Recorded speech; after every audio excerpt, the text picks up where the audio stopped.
This video is part 2 of 2. In part 1, we learned about the work of Falguni Sheth and how race is used as a technology for political goals. I strongly advise you watch part 1 first, otherwise you might not be able to understand or participate today. In this video, we'll be talking about the work of Sherene Razack and the racialization of Muslims in Western liberal societies. Content warning for racism and gendered violence. The work of both Sheth and Razack fits into what's called postcolonial academia. That's where we say, okay, white European nations have a history of colonialism, slavery, genocide, and that has shaped the way the world is today. So let's do some philosophy or history or literature studies, whatever, and see if bearing that legacy in mind helps us discover anything interesting, both about that period of history and about now.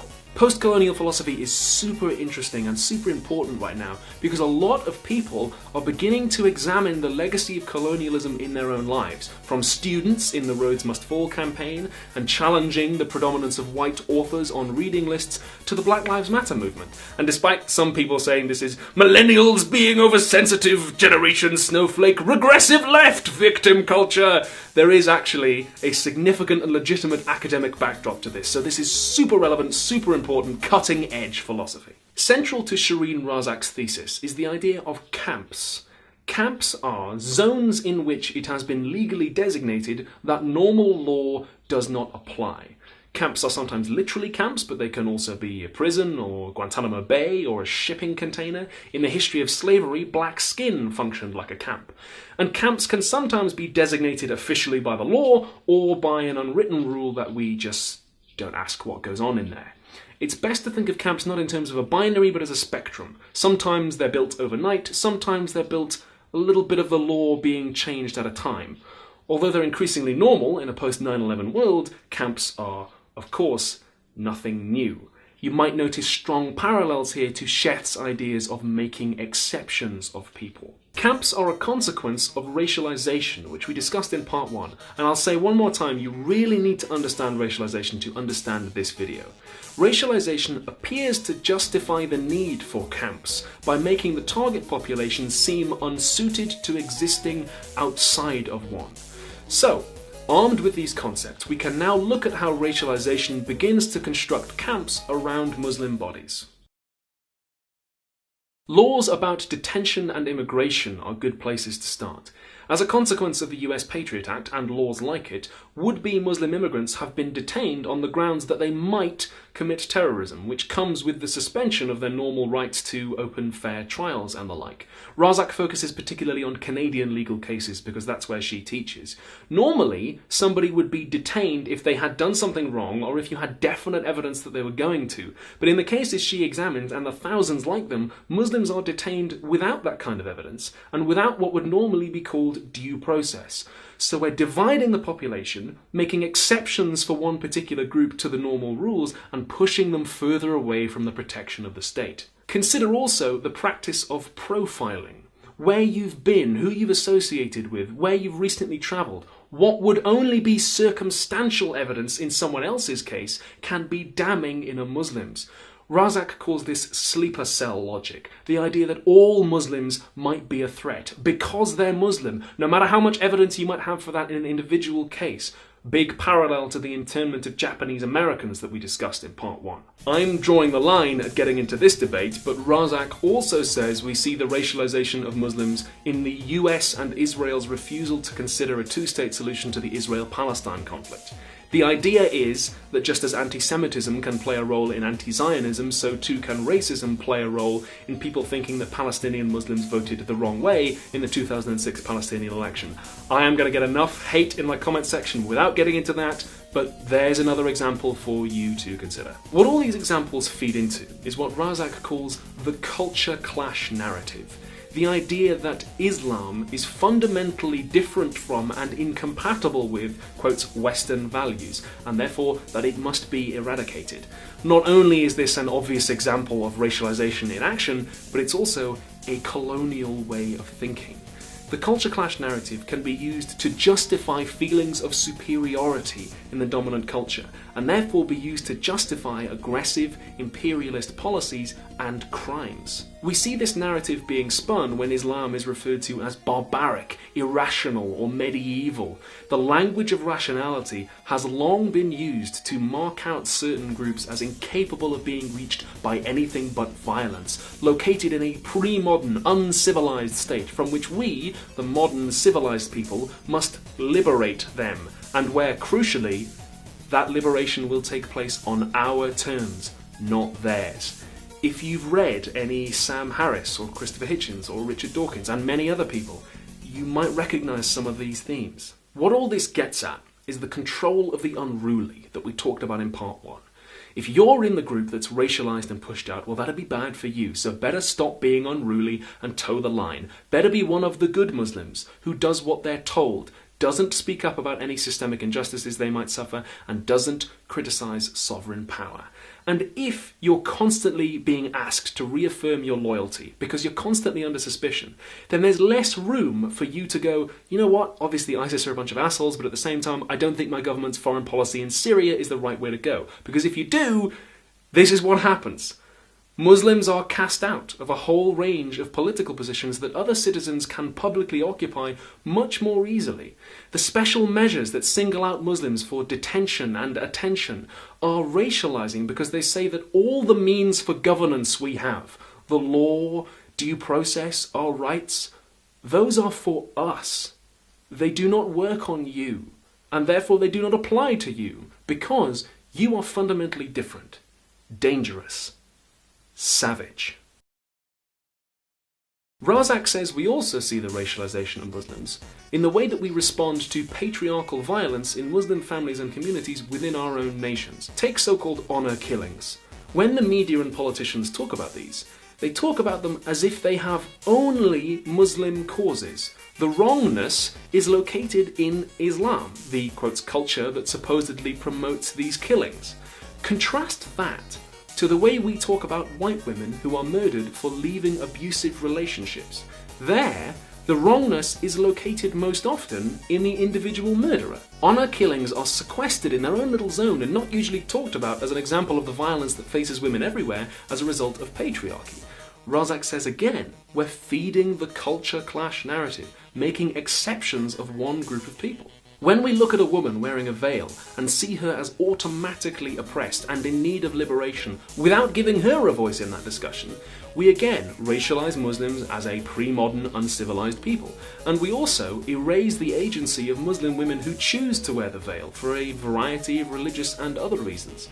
The real liberation is Muslim women choosing for themselves what to wear, whether that's a veil or not. When we talk about forced marriages, we don't talk about the way that systemic racism drives communities into themselves to seek rejuvenation by making young people marry people from similar backgrounds. And we don't talk about the way that our immigration system can cut communities off and leave people to try and exploit loopholes that are there for spouses. Again, like with terrorism, these issues are talked about as if there is no background context that the West has the power to affect. In particular, Razack says, we ignore the role that colonialism played in popularising conservative religious interpretations in the first place. Razack says it's also telling that when it comes to Muslim women being victims of violence, we focus on three things: female genital mutilation, forced marriages, and honour killings. But we don't talk so much about the comparatively more widespread violence of the wars that Western countries wage, or the economic and educational systems that keep wider groups of people, including Muslim women, down. Because, of course, those things are systemic to us and not as easy to write off as a Muslim thing. Razack writes, the body of the Muslim woman, a body fixed in the Western imaginary as confined, mutilated, and sometimes murdered in the name of culture, serves to reinforce the threat that the Muslim man is said to pose to the West, and is used to justify the extraordinary measures of violence and surveillance required to discipline him and Muslim communities. It is virtually impossible to name and confront the violence that Muslim women, like all women, experience at the hands of their men and families without providing ideological fuel to the, quotes, war on terror. Nevertheless, Patriarchy must be confronted, especially when it's violent. Razack is not saying that we need to just forget about these issues. We need to address them, but we need to find a way of doing it that doesn't justify racism and imperialism. Her proposed solutions involve seeing the communities where this kind of patriarchy takes place not as uninvited immigrant guests, but as people displaced by colonialism and under considerable social and economic pressure, where attempts to control those within the group will be stringent as a result of those conditions. The real solutions involve giving women in those communities more options to seek help in a way that suits them, like shelters, housing, education, safe spaces for women, better trained service providers, the things that make it easier for everyone to live. So, since this is the question I know some of you will have clicked on this video for, can you be racist towards Muslims? If Sheth and Razack are right about racialization, then yes, you can. Because the distinguishing feature required to begin racialization could, in the right historical context, be skin colour or religion or gender identity even, if history was the right way, because race comes from power, as we discussed in part 1.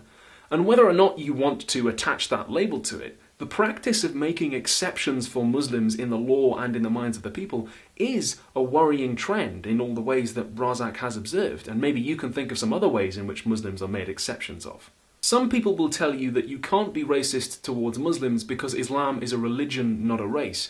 As we've seen over these two videos, that presupposes a certain definition of the word race, which it is possible to argue against.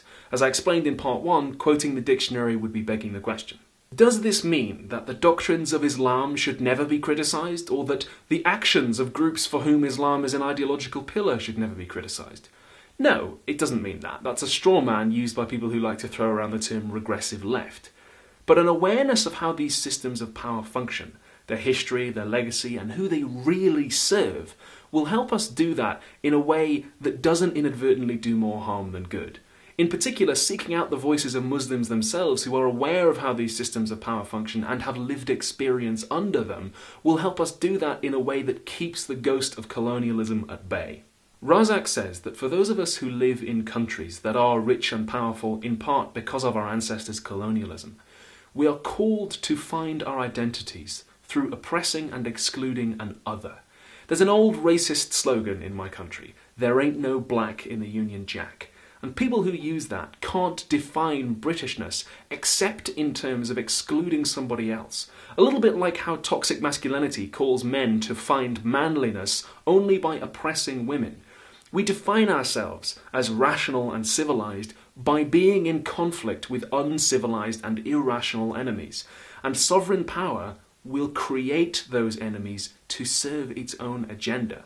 In this way, we justify our position of global dominance to ourselves, and that stops us from critically examining our own behaviour, both on the personal and on the national level. And it stops us seeing the true complexity of politics, economics, international relations, terrorism studies, and philosophy. Seeking out the voices of the victims of colonialism is how we challenge that. As always, there's a list of recommended readings and videos in the description if any of this flew over your head or you want to go through any of it in more detail.